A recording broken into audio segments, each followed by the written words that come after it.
Boker Tov, dans cette paracha de Shemot, nous a raconté donc l'épisode de la naissance de notre maître à tous, Moshe Rabbeinu.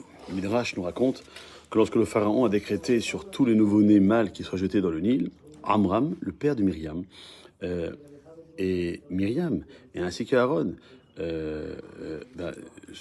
cet individu, Amram, a décidé de se séparer de sa femme pour ne pas qu'un tel malheur puisse se produire.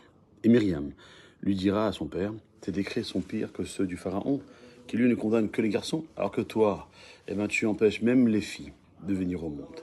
Face à cette remontrance, Amram a décidé de retourner avec Yocheved, et cette union va naître Moshe. Cependant, comment pouvons-nous comprendre que Amram, qui était le plus grand personnage de la nation, put prendre une telle décision qui, de prime abord, sonnerait comme un profond manque de confiance en Akadosh Baruch Hu, de Emouna, allant de par l'exemple qu'il donnait jusqu'à mettre en péril la pérennité du futur peuple de Dieu. Pour répondre à cette question, il convient d'inverser la vision. Amram, loin d'être non-croyant, avait parfaitement conscience de la promesse divine de choisir et de sortir les enfants d'Israël de l'esclavage d'Égypte. Cependant, devant la dureté de celui-ci, et pendant qu'il devait rester encore 270 ans durant lesquels le peuple n'aurait pu survivre, il a voulu hâter la délivrance lors de sa génération qui risquait donc d'être la dernière, et donc impérativement celle par qui la promesse divine s'accomplirait. Cependant, devant la remontrance de sa fille, lui reprochant les calculs, Amram a abandonné sa vision.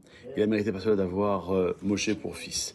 De plus, selon nos sages, Moshe était la réincarnation de Noach, qui a été défini par Dieu comme étant tamim, intègre, sans calcul, n'ayant lui-même pas hésité à avoir une descendance, alors qu'il savait que déjà le monde était condamné par le déluge.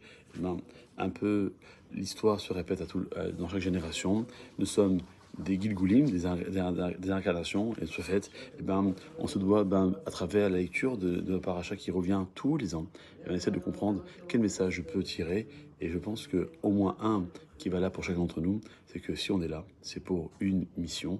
On ne sait pas laquelle, mais on sait qu'elle doit être faite jusqu'à ce que Akadosh Baruch Hu nous rappelle, faisant en sorte d'être fidèle à la Torah. C'est la meilleure façon pour pouvoir être sûr de ne pas se tromper de chemin et de pouvoir arriver à destination comme il se doit. Passez une bonne journée.